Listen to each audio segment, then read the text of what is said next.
كنتم خير أمة أخرجت للناس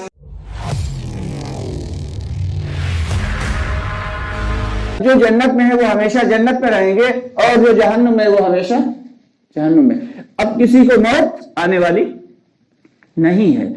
دنیا کی زندگی در حقیقت ہمیں اس لیے دی گئی تھی کہ ہم اپنی آخرت کی زندگی کو بہتر بنائیں، لیکن افسوس کی بات یہ ہے کہ ہم دنیا میں آ کے دنیا کی ہی زندگی کو حقیقت سمجھ بیٹھے، جبکہ اگر دیکھا جائے تو دنیا کی زندگی کسی دھوکے سے زیادہ نہیں ہے، پانی کے بلبلے سے زیادہ نہیں ہے. بالکل اس کی مثال ایسے سمجھ لیں کہ کوئی شخص جو ہے اپنا اچھا خاصا بنا ہوا گھر چھوڑ کر اور کہیں باہر چلا گیا، سال 2 سال کے لیے باہر گیا. اب اس گھر کے اندر مکڑیوں نے جالے بنانا شروع کر دیے. اب مکڑیوں نے کونوں کھدروں میں پہلے جالے بنائے اور اس کے بعد پھر بیچ میں، پھر دروازے کے سامنے باقاعدہ، اور آپس میں باتیں کرنے لگی کہ ارے اب تو یہ گھر اپنا ہی ہے، اب یہاں سے کہاں جانا ہے، آرام سے جالے بناؤ اور سکون کے ساتھ رہو. بڑے عائش و آرام سے مکڑیاں رہتی رہیں. تبھی 2-3 سال کے بعد وہ شخص واپس گھر آیا، اس نے دیکھا بہت جالے لگے ہوئے ہیں. اس نے جھاڑو اٹھائی اور ایک ہی بار میں سارے کے سارے جالے صاف ختم. بالکل ٹھیک اسی طریقے سے طرح ہے موت جو ہے وہ جھاڑو کی طرح ہے، بس ایک لمحے میں ختم. اللہ کی نگاہ میں ہماری زندگی جو ہے وہ ایک پانی کے بلبلے سے. دوستو آگے بڑھنے سے پہلے ہمارے چینل کو سبسکرائب ضرور کر لیں اور ہماری ویڈیوز کو زیادہ سے زیادہ لوگوں تک شیئر کریں. وہ ذرہ برابر بھی نہیں ہے. اگر ہم اپنے دل کے اندر اللہ کی ربوبیت، اللہ کی بڑائی، اللہ کی کبریائی لانا چاہتے ہیں تو اس کے لیے ہم سب کے لیے ذمہ داری ہے کہ ہم اللہ کی باتوں کو، اللہ کی کبریائی کو، اللہ کی بڑائی کو خوب سوچیں، غور و فکر کریں. یہ جو ہمارا دنیا کا ٹائم ہے، 24 گھنٹے ہمیں ایک دن میں اللہ نے دیے ہیں، اس میں سے تھوڑا سا وقت ہم نکال کر اپنی آخرت کے بارے میں فکر کریں کہ جو ہماری آنے والی زندگی ہے آخر وہ کیسے کامیاب ہو جائے. ہمیں دھوکہ یہ لگا ہے کہ ہم نے اگر 4-6 پلاٹ خرید لیے یا گھر بنگلہ بنا لیا یا 2-4 گاڑی لے لی تو بس ہم کامیاب ہو گئے، جبکہ فقد فاز فوزا عظیما. اللہ تعالیٰ نے کہا بہترین کامیابی کون سی ہے، کون سی کامیابی، بڑی کامیابی جس کو اللہ نے کہا ہے وہ آخرت میں جو لوگ کامیاب ہو جائیں گے وہ کامیابی اصل کامیابی ہے. دنیا کی کامیابی ایک دن ختم ہو جانے والی ہے، لیکن جو شخص آخرت میں جس کے داہنے ہاتھ میں نامہ اعمال دے دیا گیا وہ در حقیقت کامیاب ہے. تو وہ کامیابی صرف اور صرف ایمان کی بنیاد پہ ملے گی. اور ایمان کیا ہے کہ ایک اللہ سے ہونے کا یقین کہ مارنے والی ذات، جلانے والی ذات، کھلانے والی ذات، پلانے والی ذات، عبادت کے لائق کوئی ذات اگر کوئی ہے تو صرف اور صرف اللہ ہے. ہمیں یہ دھوکہ لگ گیا ہے کہ اگر ہم کاروبار نہیں کریں گے، اگر ہم بزنس نہیں کریں گے، اگر ہم نوکری ملازمت نہیں کریں گے تو ہم کہاں سے کھائیں گے، ہمارے بچے کہاں سے کھائیں گے. یہ دنیا دار الاسباب ہے، ان کاموں کو بے شک چھوڑنا نہیں ہے، کیونکہ اسباب پہ جو ہے یقین کرنے والا شخص جو ہے وہ مشرک ہے، اور اسباب کا انکار کر دینے والا شخص جو ہے وہ کیا ہے، جاہل ہے. یعنی اسباب کو اختیار کرنا ہے لیکن یقین اللہ کی ذات پہ رکھنا ہے.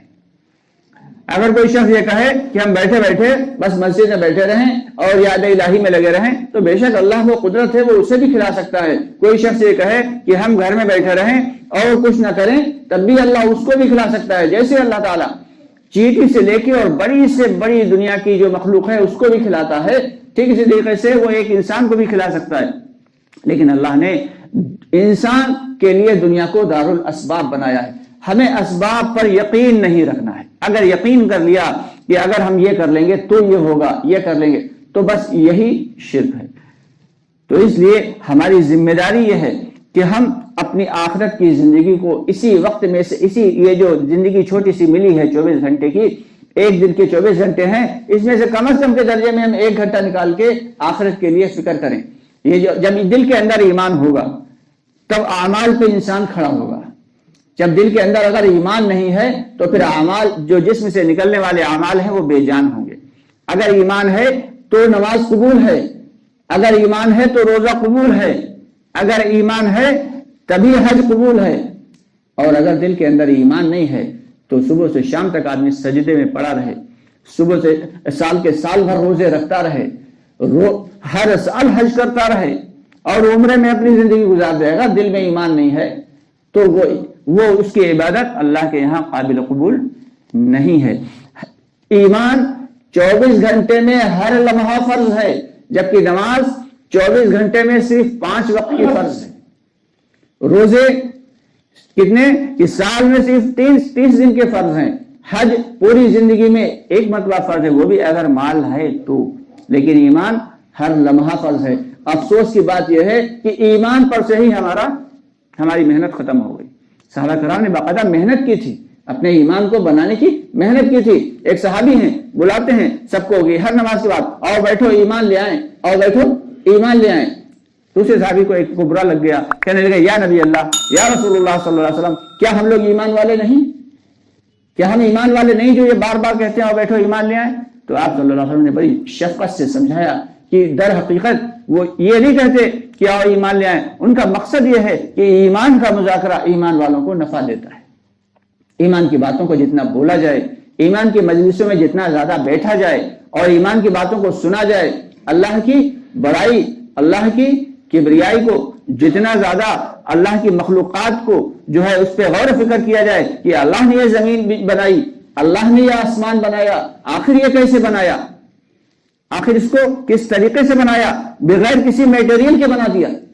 کہ اگر ہم کسی چیز کو اگر بناتے ہیں تو اس کے لیے ہمیں میٹیریل کی ضرورت پڑتی ہے، کچے مال کی ضرورت پڑتی ہے، تبھی کوئی چیز بن پاتی ہے۔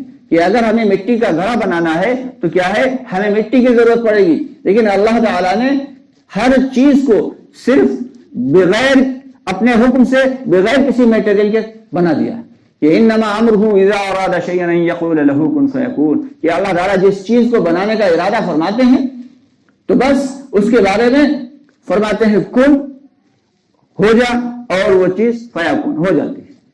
تو اللہ کے لیے کوئی بھی چیز مشکل نہیں۔ تو جب اللہ ایسی قدرت والے ہیں تو حق ہے اللہ کا کہ ہم پہ ذمہ داری ہے کہ ہم اللہ کی بڑائی کو سمجھیں، اللہ کی کبریائی کو سمجھیں، اللہ کی طاقت کو محسوس کریں کہ یہ جو دنیا پورا نظام چل رہا ہے یہ ایسے نہیں چل رہا ہے، یہ پوری دنیا جو خود بخود اپنے آپ سے نہیں چل رہی ہے، سورج کسی کے چاہنے سے نہیں نکل رہا ہے یا خود سے نہیں نکل رہا ہے، بلکہ اللہ کے حکم سے نکل رہا ہے۔ جتنا ہم مخلوقات میں غور و فکر کرتے چلے جائیں گے، اللہ تعالیٰ ہمارے دل میں اپنی بڑائی، اپنی کبریائی اتارتے چلے جائیں گے۔ اور جو شخص اللہ سے ڈرے گا وہ کسی مخلوق سے نہیں ڈرے گا۔ عام حالات میں دیکھا یہ جاتا ہے کہ ہمارے دلوں میں ڈر بیٹھا رہتا ہے، خوف پیدا ہو گیا کہ ہمیں کسی کا خوف نہیں کرنا ہے، ہمارا دل تو صرف اللہ سے ڈرنے والا ہونا چاہیے، کہ جس کے دل میں اللہ کا ڈر ہوگا وہ مخلوق سے کبھی نہیں ڈرے گا۔ تو اس لیے ہم سب کی ذمہ داری یہ ہے کہ اپنے دلوں میں اللہ کا خوف پیدا کریں۔ جب ہمارے دلوں میں اللہ کا خوف ہوگا تو ہمارے دل میں ایمان ہوگا، جب ہمارے دل میں ایمان ہوگا تو ہماری نمازوں میں جان ہوگی، پھر ہمارے روزے قابل قبول ہوں گے، پھر ہمارے جو ہے باقی کے اعمال بھی قابل قبول ہوں گے۔ فرماتے ہیں کہ جس شخص کی نماز بہتر ہوگی اس کے باقی اعمال اللہ کے یہاں قبول ہوں گے، اور جس کی نماز اچھی نہیں ہوگی اس کے باقی اعمال کو بھی کنارے پھینک دیا جائے گا، درکنار کر دیا جائے گا، اللہ کے یہاں قابل قبول نہیں ہوں گے۔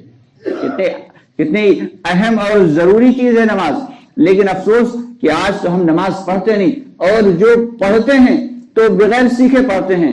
کہ سجدے میں فرماتے ہیں کہ سجدہ ایسے کیا جائے، رکوع میں خود جو ہے کم از کم 5 بار 7 مرتبہ کہنا چاہیے سبحان ربی العظیم، اور سجدے میں 7 مرتبہ 11 مرتبہ کہنا چاہیے سبحان ربی العلیٰ، تاکہ سکون والا سجدہ ہو، سکون والا رکوع ہو، سکون والا قیام ہو۔ وہ نماز اللہ کو پسند ہے۔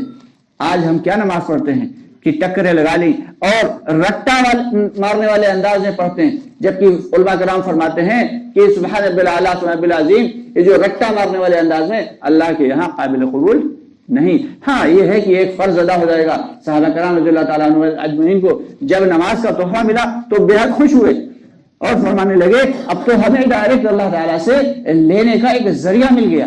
اور انہوں نے کر کے دکھایا کہ ایک شخص جو ہے ان کا بیٹا ایک